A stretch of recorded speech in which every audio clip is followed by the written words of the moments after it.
So I hope you can hear me and everything is clear बच्चों। पिछले lecture में हमने पिछले सेशन में कंप्लीट किया था up to the idea of entropy. Entropy को मैंने एक वर्ड में कैसे डिफाइन किया था? एंट्रोपी को एक वर्ड में हमने डिफाइन किया था एज केओस और रैंडमनेस और डिसऑर्डर, राइट।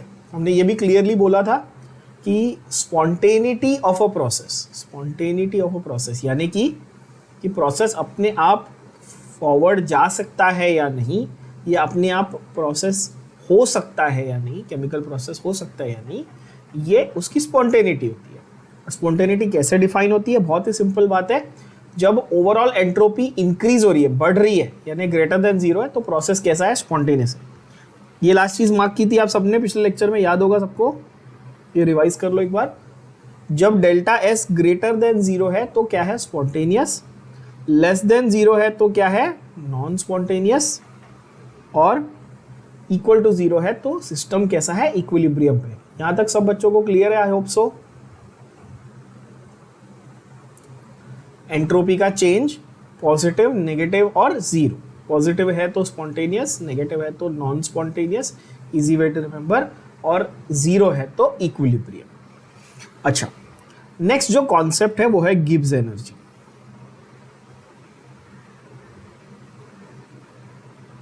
नेक्स्ट कॉन्सेप्ट है गिब्स एनर्जी। अगेन ये थोड़ा सा ट्रिकी कॉन्सेप्ट है, बहुत सारे बच्चे इसमें हमेशा कंफ्यूज रहते हैं। आप सीन 2 साल पूरी पढ़ाई होने के बाद भी एंड तक लास्ट में बच्चे कंफ्यूज रहते हैं कि सर गिब्स एनर्जी एग्जैक्टली समझ में नहीं आया। तो ज़रा पहले उसको सिंपल भाषा में समझ लेते हैं। गिब्स एनर्जी को आप सिंपल भाषा में यहाँ पे लिख लेंगे, Gibbs energy is free energy. क्या बोलेंगे आप उसको? क्या लिखेंगे अपन? फ्री एनर्जी बोलेंगे। गिब्स एनर्जी को अपन क्या बोलेंगे बच्चों? Free energy.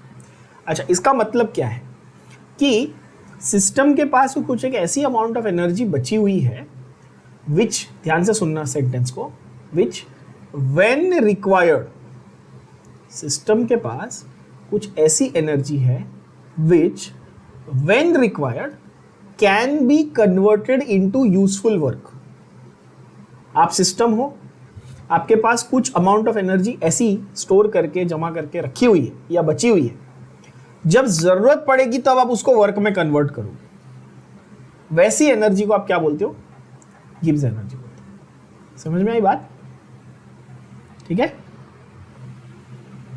क्या बोला मैंने? आपके पास एक ऐसी टाइप की एनर्जी है, when you require you can convert it into useful work. That type of energy is called Gibbs energy. क्या ये सबको समझ में आया? ये J.W. गिब्स ने ये कॉन्सेप्ट दिया था। किसने दिया था? J.W. Gibbs.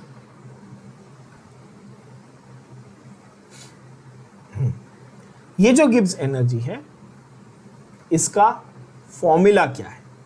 Let's try and understand. इसका फॉर्मूला है G is H minus TS। H क्या है? एंथैल्पी। S क्या है? एंट्रोपी। T क्या है? टेम्परेचर। तो अगर एंथैल्पी, टेम्परेचर और एंट्रोपी सब स्टेट फंक्शन है तो G भी, यानी गिब्स एनर्जी भी स्टेट फंक्शन है, राइट? गिब्स एनर्जी भी क्या है? State function. तो गिब्स एनर्जी का सिंपल सा फॉर्मूला है G is equal to H minus TS। ठीक है, सिंपल बात। यहां तक सबको क्लियर है? I hope so. Gibbs energy क्या है? फ्री एनर्जी है। क्या होगी ये? कन्वर्ट हो सकती है वर्क में, जब जरूरत पड़े तो इसको कन्वर्ट कर सकते हैं वर्क में।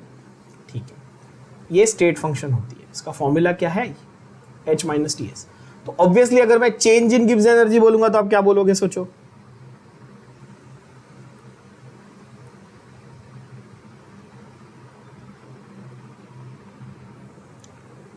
गिब्स एनर्जी अगर H माइनस TS है तो डेल्टा G क्या होगा?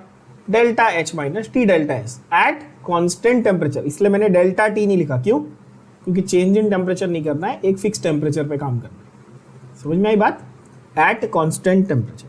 ठीक है, तो ये वाला आप फॉर्मूला यूज करेंगे। It's a very very important formula when it comes to Gibbs energy, जो मैंने बॉक्स किया आपके लिए। ठीक है बच्चों, okay.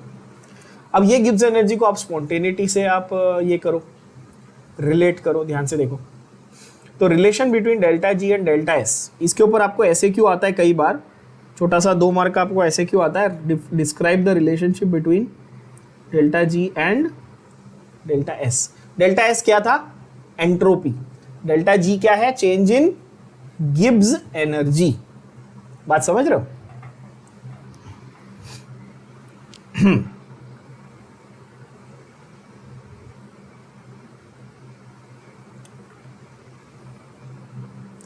For a spontaneous reaction, delta S is greater than 0 and delta G is less than 0. अब इसका मतलब जरा समझते हैं अपन और सिंपल टर्म्स में। ऐसा लिखते हैं अपन, to describe spontaneity of a process or reaction, there are 2 criteria. 2 criteria है आपके पास किसी प्रोसेस या रिएक्शन की स्पॉन्टेनिटी को डिफाइन करने के लिए। आपके पास 2 क्राइटेरिया। कौन से 2 क्राइटेरिया जरा समझते हैं ध्यान से, ठीक है बच्चों, ध्यान से सुनो। पहला क्राइटेरिया है आपका with respect to change in entropy. बोलो हाँ कि ना, किया था ना last time, change in entropy के हिसाब से आप स्पॉन्टेनिटी डिफाइन करते हो। दूसरा क्राइटेरिया है आपका चेंज इन गिब्स एनर्जी के हिसाब से। अच्छा, मैं अगर ऊपर नॉट डाल दूं तो आप क्या समझोगे, स्टैंडर्ड कंडीशंस समझोगे। ऑब्वियसली कोई बड़ी रॉकेट साइंस तो है नहीं इसमें, है ना। अच्छा, स्पॉन्टेनियस नॉन स्पॉन्टेनियस के लिए डेल्टा एस का भी आपको रिलेशन समझ में आना चाहिए और डेल्टा जी का भी रिलेशन समझ में आना चाहिए, ठीक है। ऐसा स्पॉन्टेनियस कब बोलेंगे, स्पॉन्टेनियस कब बोलेंगे, जब डेल्टा एस ग्रेटर देन 0 है। सेम अगर मुझे डेल्टा जी के टर्म्स में चाहिए, बताओ क्या करूंगा मैं, समझ में आई बात, डेल्टा जी लेस देन 0 या देन दोनों में से एक भी दिया रहेगा तो मैं स्पॉन्टेनिटी बता सकता हूं। बोलो हाँ कि ना। और आपको ये भी लॉजिकली समझा कि जब डेल्टा एस बढ़ेगा तो डेल्टा जी कम होगा, सीधी बात है।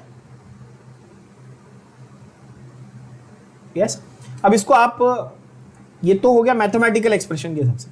मैं आपको इसको सिंपल लैंग्वेज में या इंग्लिश में समझाऊं तो क्या फंडा है। मैंने आपको थोड़ी देर पहले क्या बोला, गिब्स एनर्जी वो एनर्जी है जो सिस्टम में से वर्क में कन्वर्ट हो सकती है।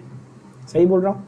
अब समझो मैं एक सिस्टम, मेरे पास 100 जूल एनर्जी पड़ी हुई, फॉर एग्जाम्पल मैंने वर्क किया, मैंने इस 100 जूल को यूज करके वर्क किया, तो मैंने एनर्जी खर्च की, तो पॉजिटिव हुई कि नेगेटिव हुई, एनर्जी का लॉस हुआ, मेरे को एनर्जी का लॉस हुआ। बोलो हाँ कि ना, क्योंकि मैंने खर्च की ना एनर्जी वर्क करने में। बोलो यस और नो। तो लेस देन 0 हुई, मेरा जो एनर्जी चेंज है ये क्या था, गिब्स क्या है, ये एक टाइप की एनर्जी है, तो मेरा एनर्जी चेंज नेगेटिव में गया ना, लेस देन 0 हुआ कि नहीं हुआ, बोलो हाँ कि ना। सिंपल बात है। तो लेस देन 0 दिख रहा है ना आपको सामने, हेंस प्रूव हुआ। जब मैंने एनर्जी खर्च की तो एनर्जी चेंज मेरा लेस देन 0 हुआ, और वहीं पे मेरी एंट्रोपी बढ़ेगी ना, क्योंकि जब मैं कोई रिएक्शन कर रहा हूँ, कोई प्रोसेस कर रहा हूँ, मेरी टेंडेंसी क्या है, to go towards more disorder. ये तो पिछले सेशन में भी बताया था मैंने, पिछले लेक्चर में भी बताया था। यस तो आप लॉजिकली अगर आप देखो तो ये काफ़ी दोनों कोरिलेट करके आप देख सकते हो कि जब एंट्रोपी बढ़ेगी तो गिब्स एनर्जी कम होगी। Everybody agrees. उल्टा करके देखेंगे बच्चों, नॉन स्पॉन्टेनियस में क्या होगा बताओ। This is the easiest way to understand entropy and Gibbs energy. हाँ देखो, तो क्या हो जाएगा, जब गिब्स एनर्जी बढ़ेगी तो एंट्रोपी कम होगी, सीधी बात है। और तीसरा बताओ क्या होगा बच्चों, इक्विलिब्रियम पे दोनों चेंज नहीं हो रहे बॉस, दोनों भी चेंज नहीं हो ना इक्विलिब्रियम पे, सिस्टम इक्विलिब्रियम पे तो दोनों चेंज, सीधी बात। कितना इजी है ना। This becomes a very very important criteria, very very important criteria to define और to describe spontaneity of a process. आपको बोर्ड में एग्जाम में क्वेश्चन आएगा कि भाई how do you describe spontaneity, तो बस ये जो टेबल मैंने लिखा है ये एज इट इज आपको टेबल लिख देना है। ठीक है बच्चों, डेल्टा एस और डेल्टा जी। कुछ बच्चे ऐसे हैं जो एंड तक यही नहीं याद कर पाते कि डेल्टा एस क्या और डेल्टा जी क्या है, फिर तो मैं I can't help you. If you can't remember what is delta S and what is delta G, then nobody can help you. What is delta S? Change in entropy. What is delta G? Change in Gibbs energy. तो यहाँ जो लंबे चौड़े paragraphs में दिया अपन ने simple table में लिख लिया. अब ये सेकेंड लॉ को हम लोगों ने समराइज ऐसे किया भाई delta S more than zero या delta G less than zero spontaneous, delta less than zero more than zero non spontaneous, दोनों इक्वल या जीरो है तो इक्विलिब्रियम. ठीक है, बात सिंपल हो गई. अच्छा, अगर मैं डेल्टा जी को जीरो मान लूं तो मेरा ये जो इक्वेशन मैंने लिखा था यहाँ पे, ये वाला इक्वेशन जो लिखा था, ये जो आपको सामने 4 स्टार मार्क वाला दिख रहा है, अगर मैं डेल्टा जी को जीरो मान लूं तो क्या हो जाएगा बच्चों? डेल्टा जी को जीरो मान लूं तो कहना से टी डेल्टा एस ये बाजू आ जाएगा, तो delta H is equal to T delta S हो जाएगा. बोलो यस और नो. तो कहना से एट इक्विलिब्रियम, ध्यान से देखो नाउ इट्स सो सिंपल ना, at equilibrium.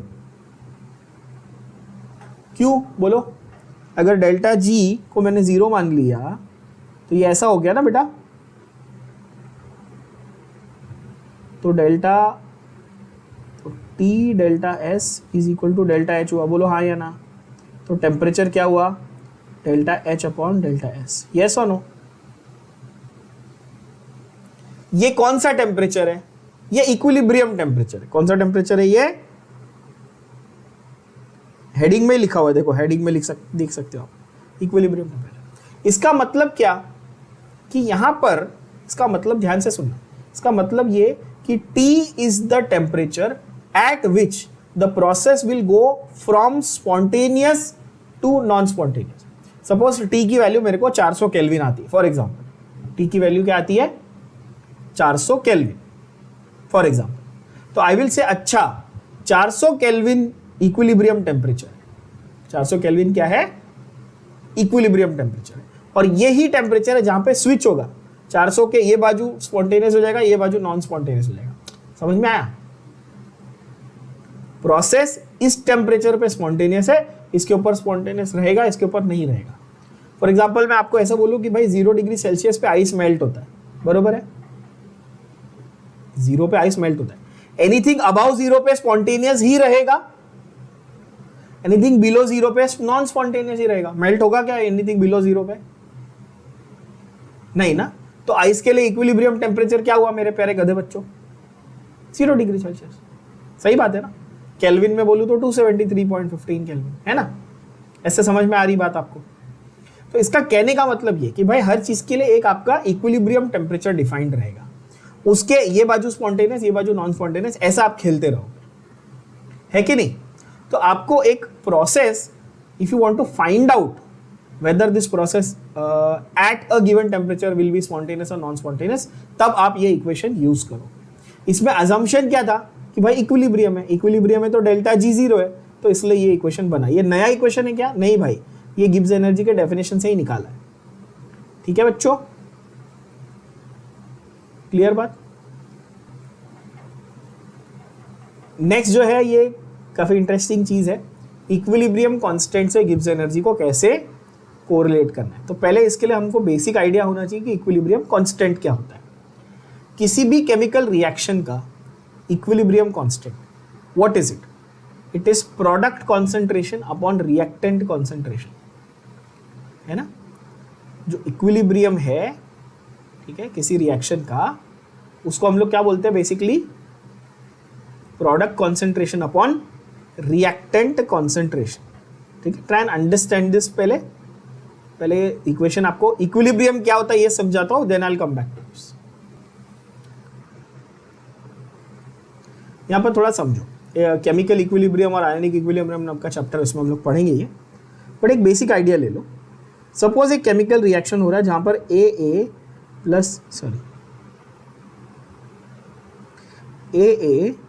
Plus BB gives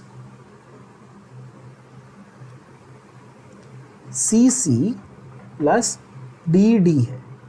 ऐसे बहुत सारे केमिकल रिएक्शन किए हैं ना बच्चों. CH4 plus O2 gives CO2 plus H2O किया है ना ऐसा. और बैलेंसिंग करें, ये 1, ये 2, और ये 2। तो यहाँ पर ये जो स्मॉल ABCD है ये क्या बताते हैं बताओ?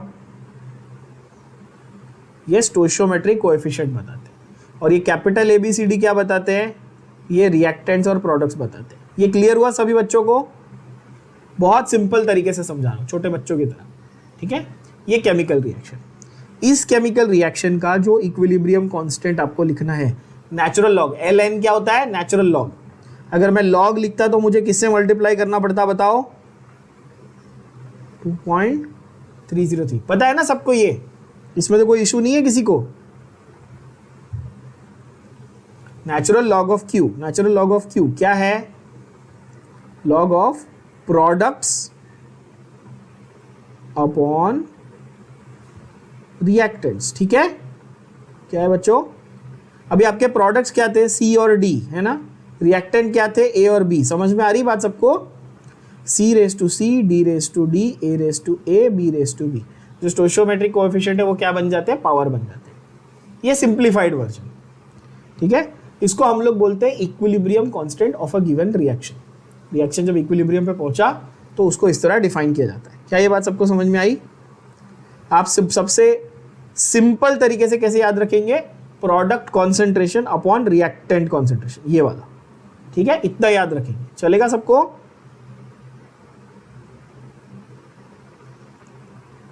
ऐसे याद रखेंगे, ठीक है? अब इसको थर्मोडायनेमिक्स में कैसे कोरिलेट किया, जरा ये समझो। वो बोलता है delta G is delta G not plus RT natural log of Q। अच्छा, डेल्टा G क्या है? Gives energy at non standard conditions. Delta G not क्या है बताओ? Gives energy at standard conditions. R क्या है? सबको मालूम है, यूनिवर्सल गैस कांस्टेंट। T क्या है? सबको मालूम है, क्या है? टेम्परेचर। और natural log of Q, Q क्या था? मैंने बताया ना, Q क्या था? C product concentration upon reactant concentration, उसको अपन Q बोलते हैं सिंपल भाषा में, Q, कैपिटल Q। इसका ये मतलब है कि हम डेल्टा G को ऐसे भी डिफाइन कर सकते हैं, बोलो हाँ कि ना?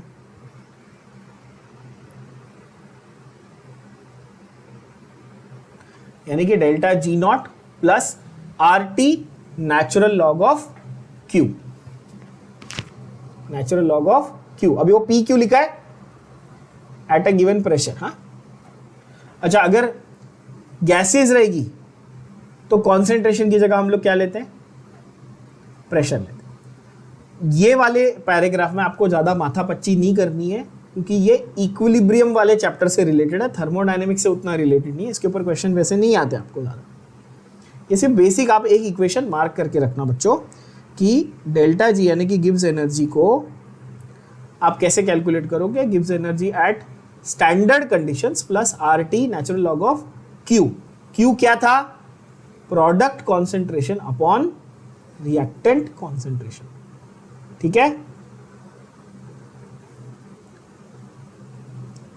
और ऑब्वियस है कि मैं अगर Q को कन्वर्ट करना चाहूं लॉग में तो मैं क्या करूंगा? मल्टीप्लाई बाय 2.303 करूंगा। यस, क्या करूंगा मैं?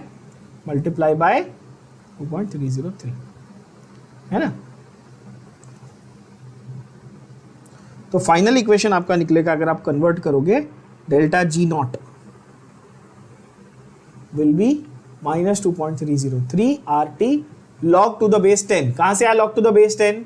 2.303 से मल्टीप्लाई किया, नेचुरल लॉग को कन्वर्ट किया, इंटू KP। KP क्या है? वही जैसे QP होता है वैसे KP।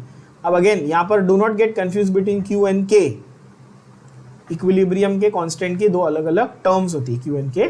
अगेन ये हम लोग इक्विलिब्रियम वाले चैप्टर में पढ़ेंगे, so don't worry about, just mark it and keep for the time being please, ठीक है? I am not going to confuse you too much by talking about it a lot. Right now, our concern is to finish with thermodynamics, not go into chemical equilibrium. So that part you will mark, only the equilibrium wala part you just mark and keep. We'll discuss it in equilibrium chapter. That finishes off all the theory part of your topic. Now let's go to all the numericals and the MCQs one by one. We are going to solve them. ठीक है? Numericals बहुत सारे हमने पहले भी किए, आज और डिटेल में भी करेंगे, और बहुत सारे जो एमसीक्यूज है इसमें, क्योंकि ये एमसीक्यूज आपके एज इट इज उठा के ऑब्वियसली बोर्ड एग्जाम में आते हैं बच्चों। ठीक है, तो एक एक करके अपन इनको साथ में ही सॉल्व कर लेते हैं। ठीक है, चलो पहला क्वेश्चन आपके स्क्रीन पे आपको दिख रहा है, क्या बोलता है टेक्स्ट बुक की पेज नंबर 86 पे। What does it say? Correct thermodynamic conditions for all the spontaneous reactions are. Spontaneous reaction के लिए थर्मोडायनेमिक कंडीशन क्या है बच्चों? पहले क्वेश्चन का आंसर क्या था बच्चों? पहला क्वेश्चन आप देख सकते हो, ट्रिक क्वेश्चन था, मैंने बताया सीधा सीधा डायरेक्ट क्या था, आपको क्या देख के मार्क करना था answer? Delta S greater than 0 spontaneous, बात खत्म। सिंपल एक चीज देख के मार्क करनी थी। पहला वाला सबको क्लियर हो गया? दूसरे वाले में आपको दिया है एक्सटर्नल, यार मतलब कोई देख के बता देगा, एक्सटर्नल प्रेशर बोल रहा है वो क्वेश्चन में, एक्सटर्नल प्रेशर। क्वेश्चन पढ़ना तो सीख लो। PEX और चेंज हुआ है वॉल्यूम, कितना कितना चेंज हुआ? 2 लीटर ना, राइट? 2.5 से 4.5, तो फाइनल माइनस इनिशियल कितना? 2 लीटर चेंज हुआ। P external delta V minus sign के साथ। How difficult is that? कितनी बार फॉर्मूला पूछता हूं माइनस साइन भूल जाते हो, ऐसे कैसे करते हो? क्या ये 500 बार बोला है मैंने थर्मोडायनामिक्स के लेक्चर में? 500 बार बोला होगा कि माइनस साइन रहेगा, बोला है कि नहीं बोला है? आज तक कभी बोला माइनस साइन हटाओ, बोला क्या? तो फिर कैसा अपना दिमाग नहीं लगा पाते हो? माइनस साइन रहेगा, ठीक है। माइनस 2.5, वॉल्यूम कितनी चेंज हुई? 2 लीटर, तो माइनस 500, सिंपल। क्यों भाई? क्योंकि लीटर और बार है ना, डीएम क्यूब बार को जूल में कन्वर्ट किया तो 100 से मल्टीप्लाई करते हैं, पता है ना आपको। तो आंसर क्या आएगा बच्चों? -500। क्लियर हुई बात? You all want me to solve the numerical, the MCQs also properly in one sheet and give you? That also is okay. I'll do that.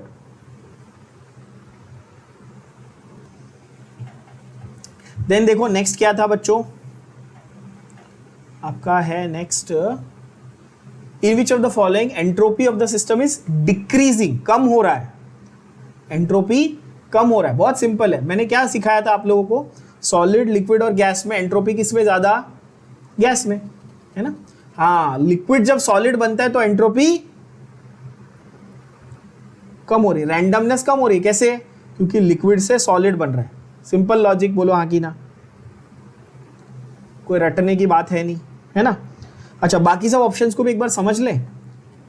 Solid का टेम्परेचर बढ़ाया, टेम्परेचर बढ़ाया मतलब उसके मॉलिक्यूल्स दूर दूर भागेंगे, दूर जाएंगे तो रैंडमनेस बढ़ेगी ना।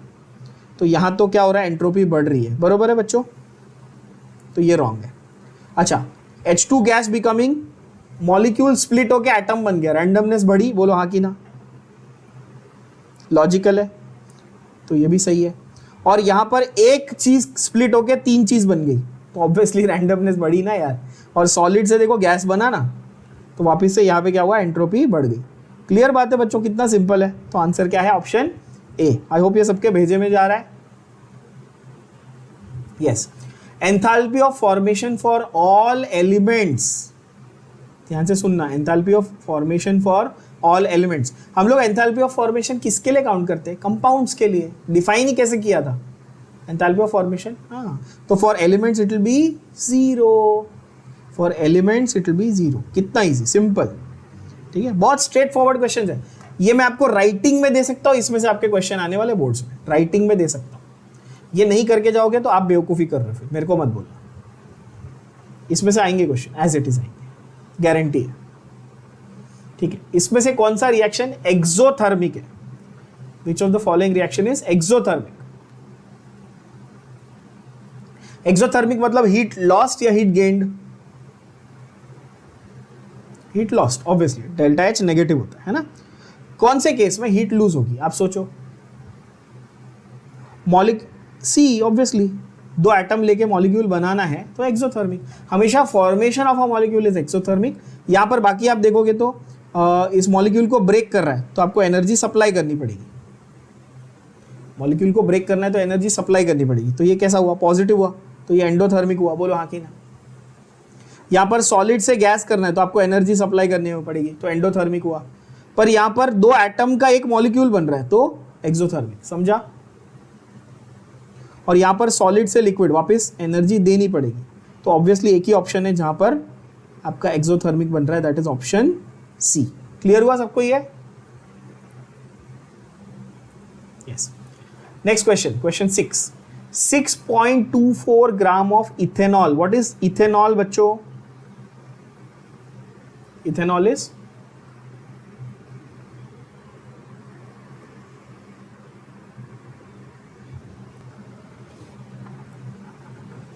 6.24 gram of ethanol is vaporized by supplying 5.89 kilojoule of heat.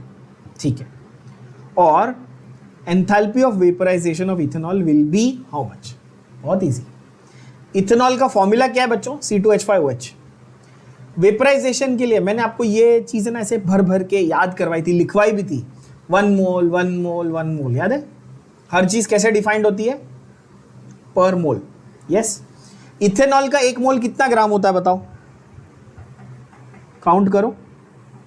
2 carbon यानी कि 24, 6 हाइड्रोजन यानी कि 6 और 1 ऑक्सीजन यानी कि 16, मतलब 46 होता है बच्चों, बोलो हाँ कि ना।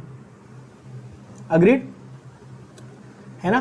तो 6.24 ग्राम के लिए 5.89 किलो जूल, तो 46 ग्राम के लिए कितना? ये आंसर आ गया, बोलो हाँ कि ना। कैसे करेंगे? 6.24 ग्राम के लिए 5.89 किलो जूल, तो 46 ग्राम के लिए कितना? x will be equal to 5.89 into 46 upon 6.24। बरोबर है बच्चों? आंसर आने वाला है क्लोज टू 5.89 और 5.9 और 6.2, 0.9, बरोबर। और 46 से मल्टीप्लाई करो, आंसर ए आने वाला है, सीधी बात है, करके देख लो। Closest to 46। 7th question. Next question देखते हैं।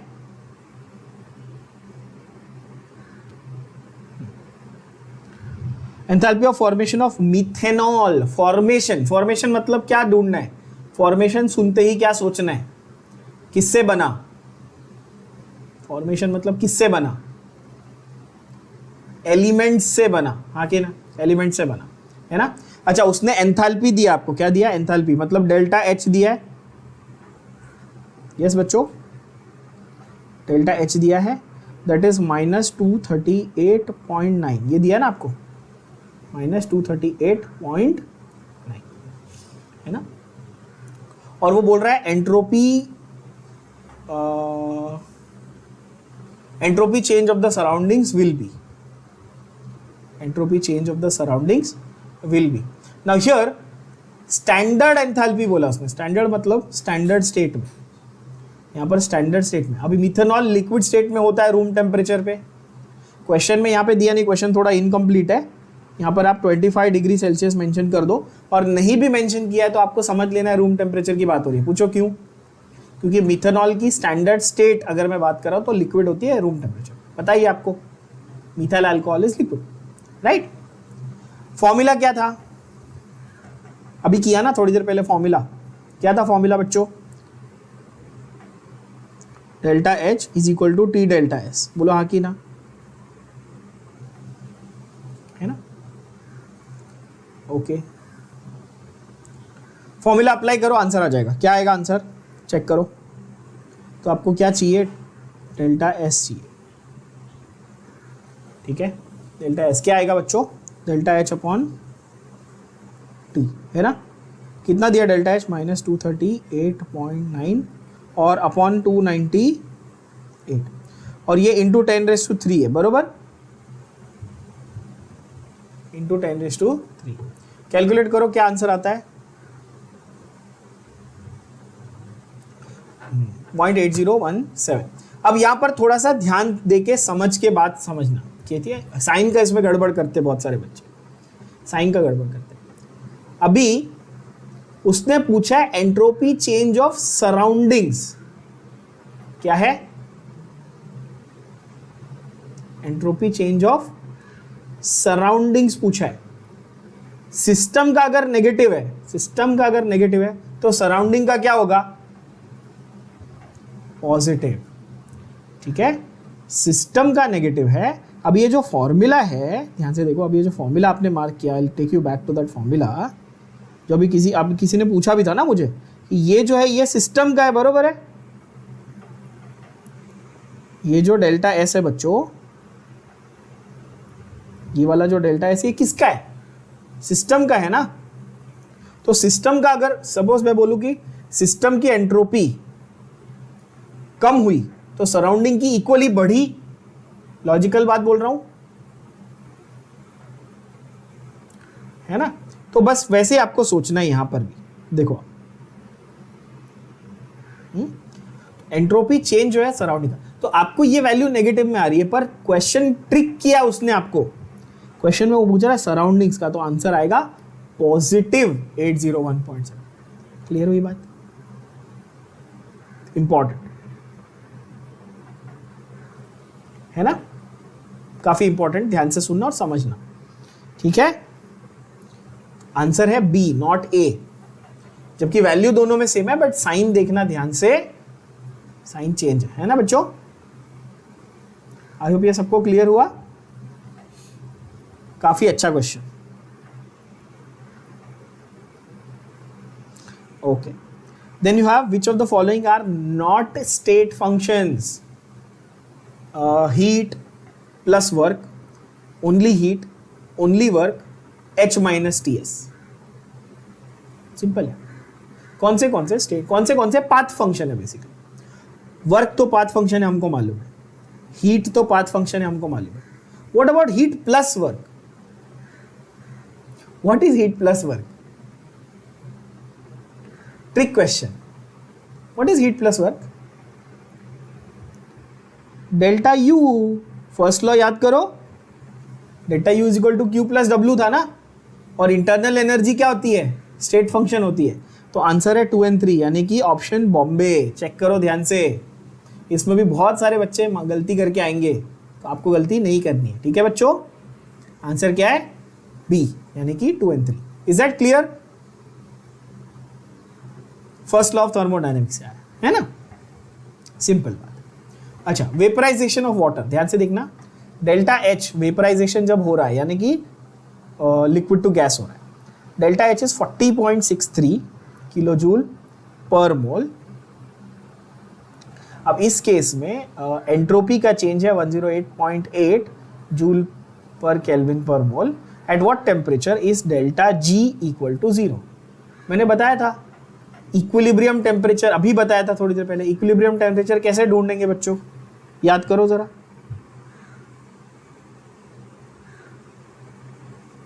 Delta H upon delta S, तुमको दोनों वैल्यू दी है, क्या करना है? सीधा सीधा डिवाइड कर लेना है ना बच्चों। बट यहाँ पर ध्यान देना, कौन सा किलो जूल में दिया रहेगा, कौन सा जूल में दिया रहेगा, है ना। यहाँ पर मेजॉरिटी बच्चे यही गलती करते हैं। कहाँ पे? जूल और किलो जूल के फंडे में आप गड़बड़ करते हो, है ना। तो ऊपर वाला किलो जूल में दिया है, 40.63 किस में दिया है बच्चों? देखना, किलो जूल, है ना। अच्छा, और ये किस में दिया है? तो दोनों को मेरे को इक्वलाइज करना पड़ेगा। अग्री करते हो? है ना। तो या तो इसको मल्टीप्लाई बाय 10⁻³ कर दूं, या तो नीचे वाले को डिवाइड बाय 10⁻, मतलब इंटू 10⁻³ कर दूं। एक ही बात है ना, है ना? ऐसे किया मैंने। आंसर क्या आएगा बताओ? 108, 100, क्लोज टू 400 आना चाहिए ना। क्लोज टू 400 मेरा आएगा। अभी 390 और 370 बहुत कंफ्यूजिंग है, तो मेरे को एक्चुअल कैलकुलेशन करना पड़ेगा। 4063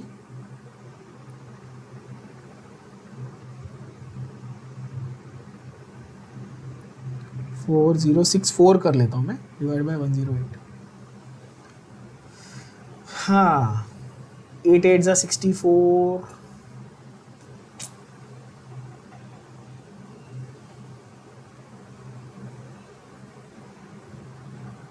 it can't be 300, it has to be close to 400 of course, 108, हाँ 4064 divide by 108 should be close to 108 3 जा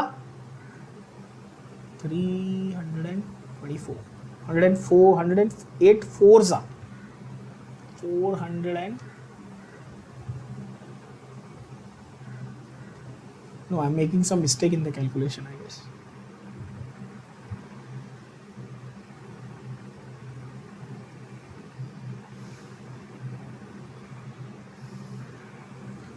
$40 डिवाइड बाय 11 करो ना 41 divide by now here it is very difficult to do it without a log table, I guess.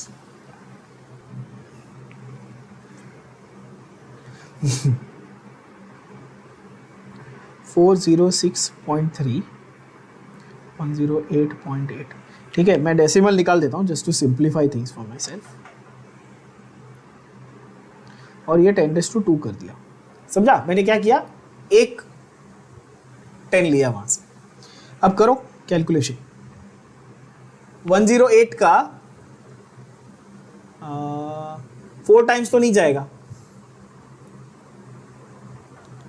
3 times 324 कितना बचा 78 कुछ बचा, तो 37 into 10⁻² ना, 3.7 इंटू 10⁻², यस करके देख लो आपको आंसर आ जाएगा,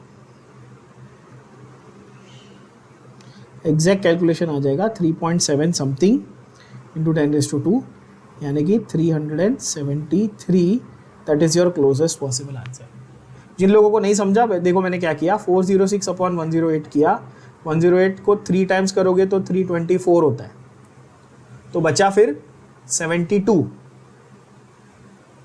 है ना, तो 0.7 हाँ एग्जैक्ट आता है 3.7, तो 3.7 इंटू 10⁻² मतलब 370 मतलब क्लोजेस्ट आंसर मेरा आया सी। इज दैट क्लियर बच्चों?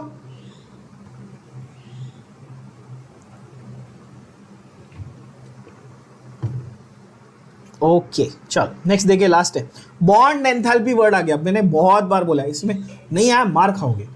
बॉन्ड एंथैल्पी सुनते ही क्या करना है, कौन सा फंडा लगाना है? बॉन्ड एंथैल्पी वर्ड आया है तो रिएक्शन का एंथैल्पी कैसा निकालेंगे, फॉर्मूला क्या करेंगे, उल्टा कौन सा वाला था बोलो? तो बॉन्ड एंथैल्पी ये वर्ड सुनते ही, क्योंकि नॉर्मली हमेशा हम लोग प्रोडक्ट माइनस रिएक्टेंट ऐसा करते हैं ना, फाइनल माइनस इनिशियल हमेशा ऐसा करते हैं, पर बॉन्ड एंथैल्पी वर्ड सुनते ही आप बोलेंगे reactant bonds minus product bond. अब वो बोल रहा है कि फॉर्मेशन ऑफ HCl करना है, मतलब फॉर्मेशन ऑफ HCl कैसे करना है बताओ? इसमें 2 कॉन्सेप्ट लगेंगे ना आपके, H2 plus Cl2, completely wrong हो जाएगा। 2HCl चलेगा क्या मेरे को? बेसिक कॉन्सेप्ट क्या है, यहां पे 1 मोल से ज्यादा नहीं चाहिए ना, तो हाफ और हाफ, ये बेसिक कॉन्सेप्ट में गड़बड़ करोगे तो सब रॉन्ग हो जाएगा। समझ में आ रही बात? अच्छा तो यहां पे तुम्हारा प्रोडक्ट क्या है बच्चों? HCl। H और Cl का बॉन्ड एनर्जी कितना है चेक करो जरा। H और Cl का बॉन्ड एनर्जी कितना है? 431। H का बॉन्ड एनर्जी कितना है? 434। Cl का बॉन्ड एनर्जी कितना है? 242। समझ में आ रही है बात? हाँ, तो प्रोडक्ट मिल गया, रिएक्टेंट मिल गया, आंसर आ गया। क्या आएगा बताओ? रिएक्टेंट बॉन्ड का आधा। तो रिएक्टेंट बॉन्ड्स कौन से थे? हाफ ऑफ, बोलो हाइड्रोजन के कितने? 434। समझ में आ रही बात? प्लस हाफ ऑफ क्लोरीन कितना? 242। ये whole thing minus half of, नहीं सॉरी हाफ क्यों, हाफ का एको, हाफ 1 ऑफ HCl मतलब 431। आंसर आ गया?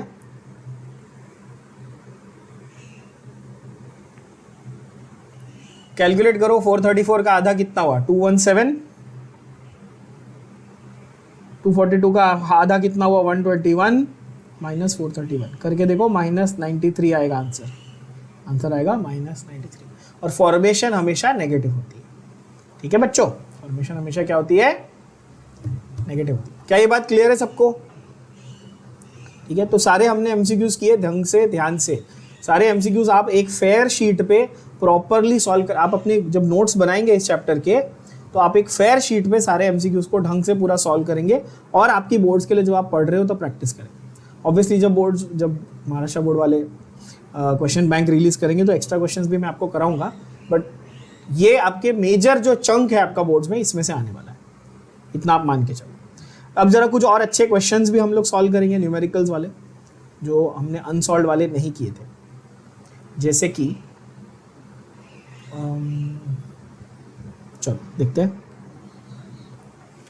कुछ सिलेक्टेड अनसॉल्व न्यूमेरिकल्स करेंगे। आपके टेक्स्ट बुक का अनसॉल्व नंबर 12 आपके सामने दिख रहा है आप सब लोगों को स्क्रीन पे। Let's figure out what the question is asking. वो पूछ रहा है आपको क्या कैलकुलेट करने के लिए पूछ रहा है, delta U. What is delta U बच्चों? What is delta you?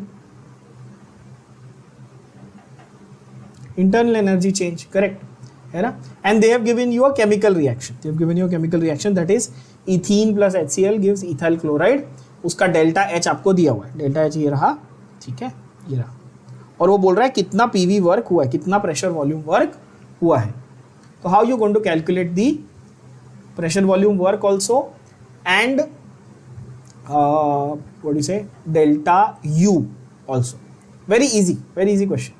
सबसे पहली बात मैंने आपको हिंट दिया हुआ है, जब वो वर्क पूछे और एक केमिकल रिएक्शन दिया है तो आप वर्क का कौन सा फॉर्मूला लगाएंगे बच्चों?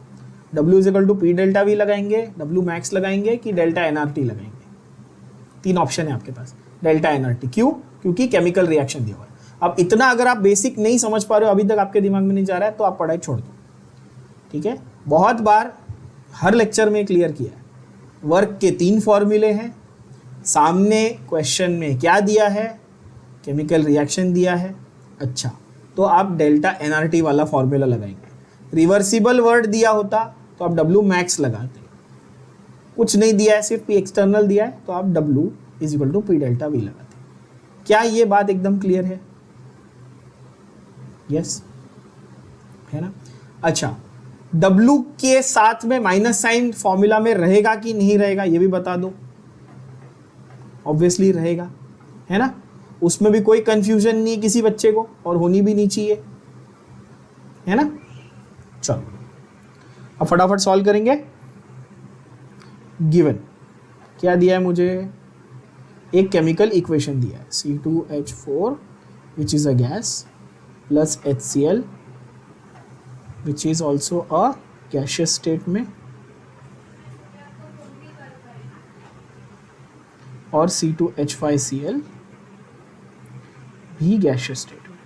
इसके लिए मुझे डेल्टा H उन्होंने दिया है -72.3 किलो जूल। ठीक है, ओके।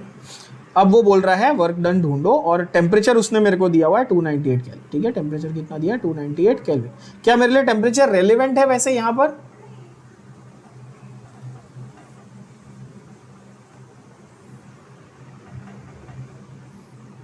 क्या ढूंढने को बोला बच्चों? 2 चीजें ढूंढने को बोली। क्या क्या? एक तो वर्क, दूसरा चेंज इन इंटरनल एनर्जी। ठीक है, गिवन और to find clear.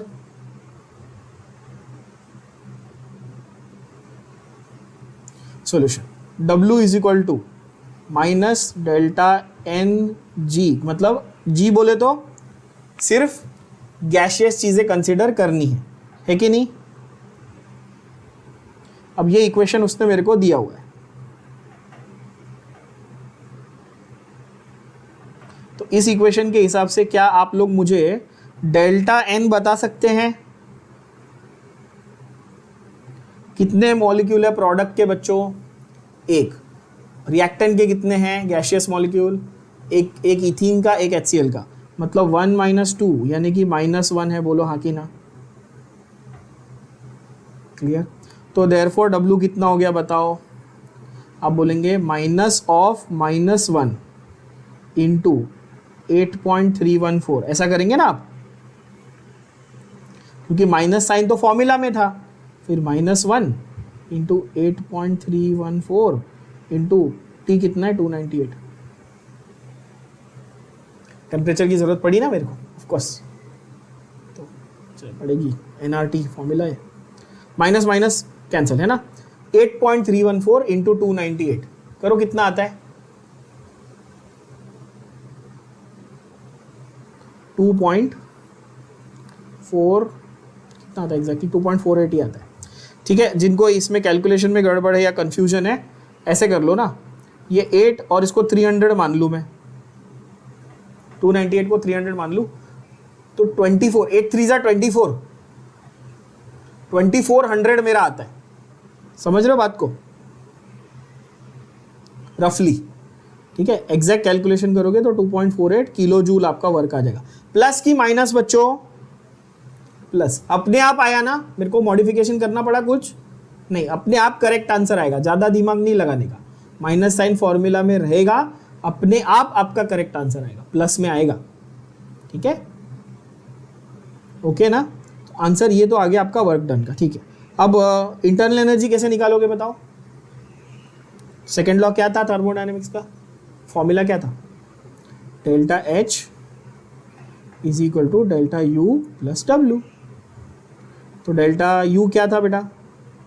Delta H minus W। Delta H कितना है? -72.3 और W कितना है? -2.48। तो कितना होगा? माइनस, देखो आंसर आ गया ना।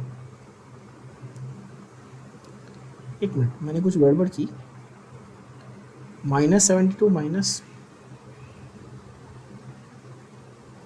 अच्छा मैंने डेल्टा U को इस बाजू लिया। I'll confirm this part, but अभी ऐसे अपन इसको इस तरह से करेंगे। Delta H is delta U plus W, ये तो फॉर्मूला है अपने को पता ही है।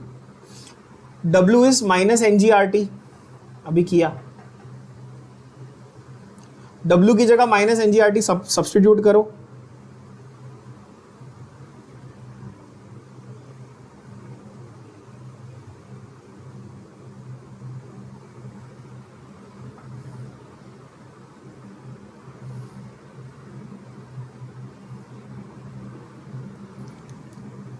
इसकी वैल्यू आ रही है, डेल्टा U बन गया -72 पॉइंट, कितना है? -72.3 है ना।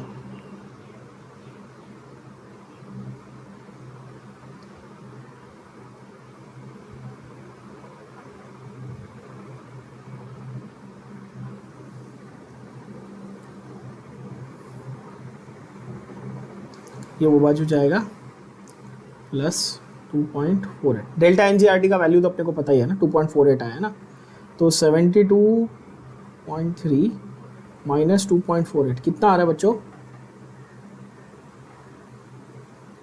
30 माइनस, हाँ -72 माइनस 3 हो जाएगा ना, 69 और 300, हाँ कितना आएगा?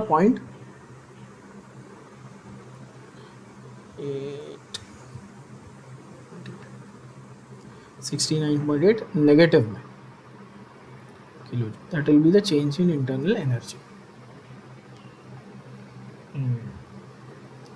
इसको इस तरह से भी देख सकते हैं। Another way of looking at it is very simple. उसका एंथैल्पी टोटल माइनस में था, work was done on the system. How do I know this? Because work I found was positive. Yes, work on the system मतलब positive होना चाहिए। तो -72 plus 2.48, ये total combined जो है वो 69.8 किलो जूल मेरा आंसर बनता है। ठीक है, सो ये रहा। आप कंफर्म कर सकते हो एक बार, माइनस में और प्लस में। गलती मत करना नेगेटिव और पॉजिटिव साइन के साथ। ठीक है, still feel there should be direct formula के साथ application. Let's see, will confirm that once. Okay, और एक क्वेश्चन करते हैं। क्वेश्चन नंबर 4 का 16 आपके टेक्स्ट बुक का अनसॉल्व्ड एग्जाम्पल। मैंने हेस लॉ के लिए अभी आपको ट्रिक बताई है और एक इंपॉर्टेंट फंडा बताया है। क्या फंडा बताया? हेस लॉ कब आंख बंद करके हेस लॉ लगाना है बच्चों?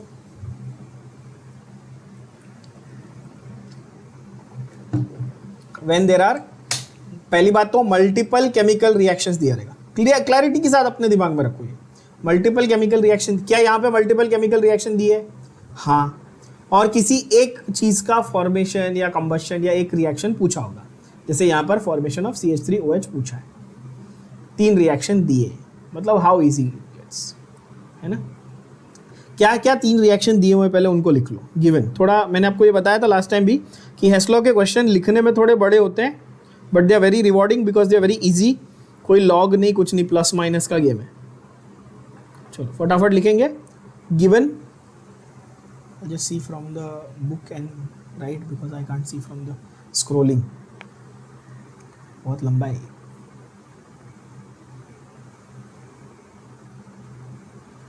या so this was question which one? 16th है ना? I think so. They have given. पहला रिएक्शन उन्होंने दिया है CH3OH liquid plus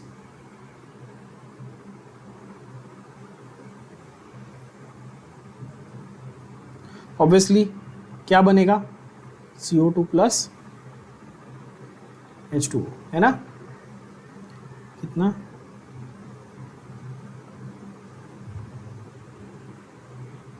liquid gas. इसकी डेल्टा एच कितनी दी है बच्चों? वैल्यू बताओ। इसकी डेल्टा एच दी है -726, एम आई राइट? सेकेंड दिया है C सॉलिड, मैं ग्रेफाइट नहीं लिख रहा, सॉलिड लिख रहा हूँ, अंडरस्टूड है, प्लस O2 गैस।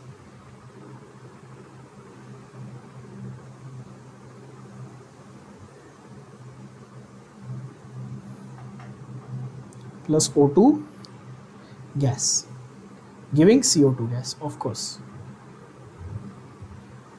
इसकी कितनी दी है डेल्टा एच? इसकी दी हुई है -393, है ना। प्लस माइनस का साइन ध्यान में रखना। देन दिया है obviously H2 gas plus half O2 gas gives H2O liquid. ना यहाँ पे इसका कितना दिया वैल्यू? -286। और उन्होंने आपको इनडायरेक्टली पूछा है formation of liquid methanol. Formula दिया नहीं है, पर आप क्या खुद लिख पाओगे फॉर्मेशन के हिसाब से? फॉर्मेशन वर्ड दिया है तो आप खुद लिख पाओगे।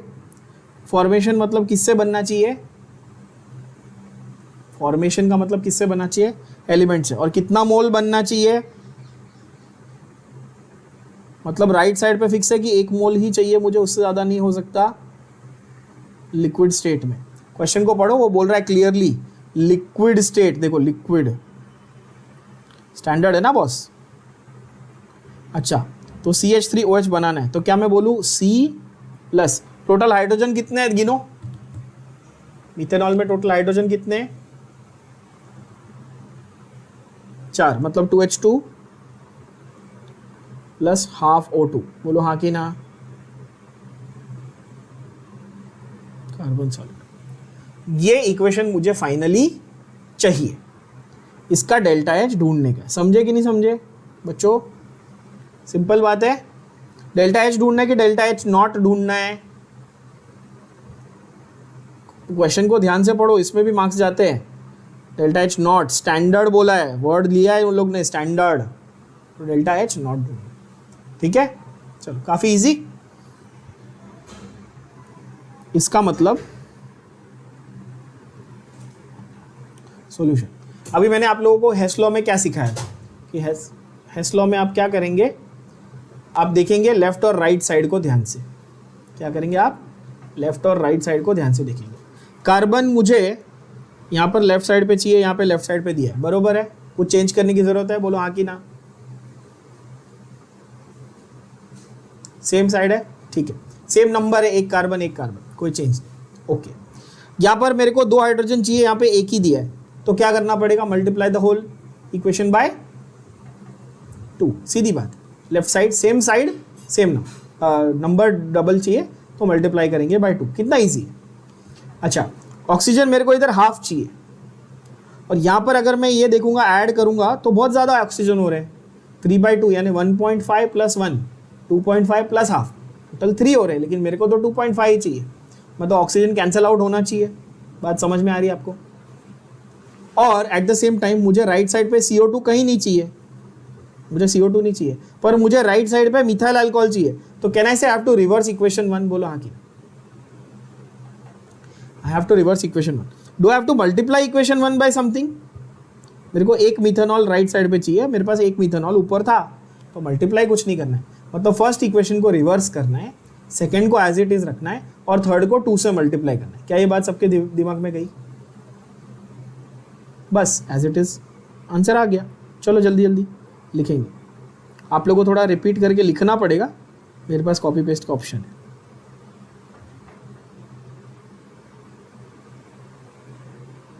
और एग्जाम में ये लेजीनेस अगर आ रही है तो नहीं चलेगी, लिखना पड़ेगा ही, ठीक है। तो यहां पर आप लिखो reversing this equation,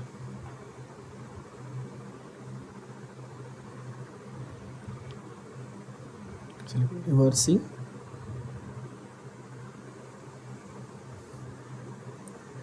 this equation.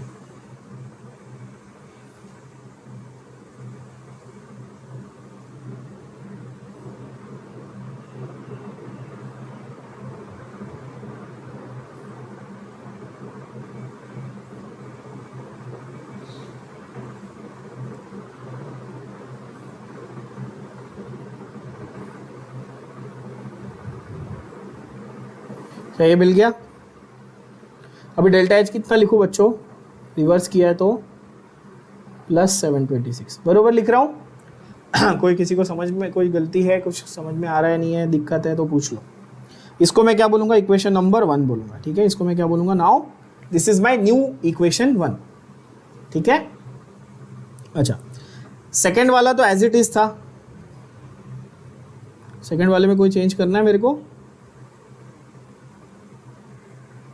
नहीं ना?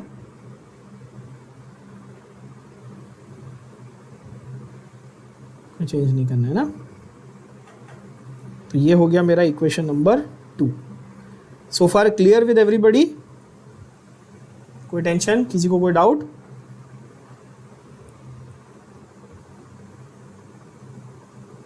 और तीसरा इक्वेशन ये रहा मेरे पास, इसको मुझे क्या करना है? मल्टीप्लाई बाय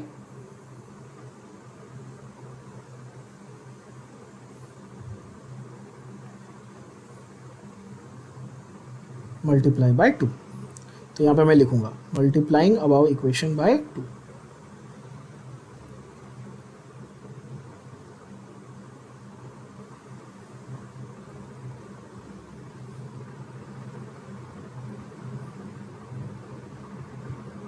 तो I will get as it is, ये अगेन मैं ऐसे लिख देता हूँ, 2 से मल्टीप्लाई करूँगा तो ये उड़ गया, ये 2 और डेल्टा एच कितना हो गया इसका? -286 का डबल, 28 का डबल 56, -572 हो जाएगा बच्चों, बरोबर लिखा मैंने। This will become my equation 3। अब बस क्या करना है मेरे को? Add 1, 2 and 3। Will I get my answer? Of course I will, right, है ना। ये मैं आप लोगों को हेस्ट लॉ का सबसे सिंपल तरीका बता दिया ना, ऐसे ही करना है अपने को हर बार। एडिंग 1, 2 and 3, ठीक है। 1, 2 and 3 को मैंने ऐड कर देना है।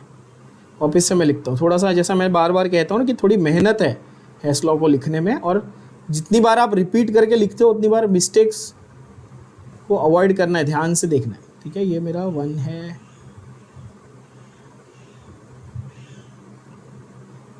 फिर ये मेरा 2 है,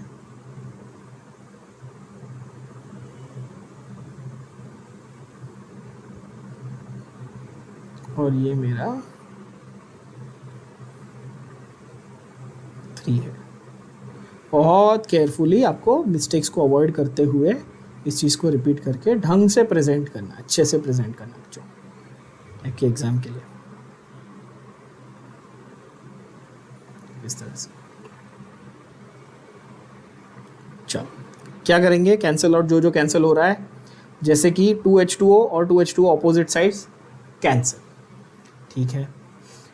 अभी इधर एक और एक 2O2 है और इधर 1.5, तो ये और ये कैंसिल होके कितना बचा, हाफ O2 बचा, बरोबर है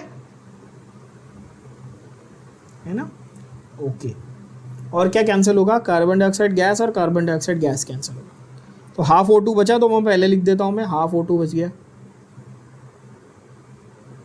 कार्बन सॉलिड बच गया लेफ्ट साइड पे, और राइट साइड पे क्या बचा, CH3OH लिक्विड। और क्या बचा यहाँ पे, आई थिंक 2H2 भी बचा हुआ है ना। Yes, this is what I wanted to achieve. Yes, तो then what I will do, I'll add the numbers also ना। 393 प्लस 572, फटाफट करो। 5 9 प्लस 7 16 1 5 प्लस 3 8 प्लस 1 9 माइनस, तो 726 माइनस 965, बरोबर है बच्चों।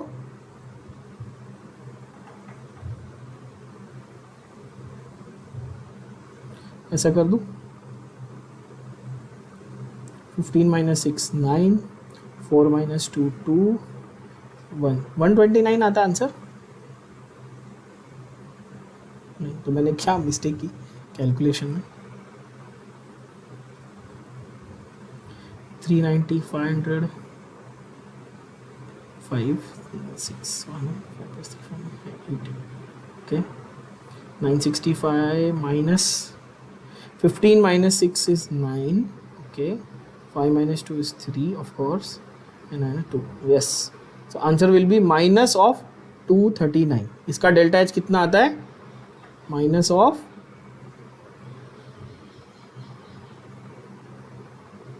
-239 किलो जूल, ठीक है। तो आंसर आपका आ गया द एंथैल्पी, स्टैंडर्ड एंथैल्पी। सिर्फ एंथैल्पी नहीं चलेगा, क्या लिखेंगे आप,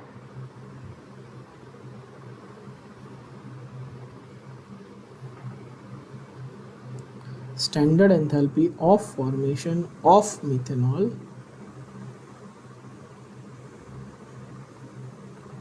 is -239 kilo joule. Is that understood बच्चों? आई होप ये क्लियर है। बड़े बड़े क्वेश्चन है, छोटे छोटे आंसर है, कुछ नहीं है, सिर्फ रेपिटेशन काफ़ी सारा है, सेम टाइप के क्वेश्चन रिपीट हुए, ठीक है। So what I want you all to do is take up all the numerical type questions, attempt them once properly. कोई भी डाउट हो, कोई भी सवाल हो तो मुझसे पूछ लो एक बार, और ऐप पे आप चैट ऑप्शन में भी मुझे भेज सकते हो, पता है आपको, मुझे मैसेज भेज देना या स्क्रीनशॉट लेके भेज देना आपके डाउट का है जो भी है, तो उसका अपन सॉल्व कर लेंगे, ठीक है। So this finishes of officially your thermodynamics.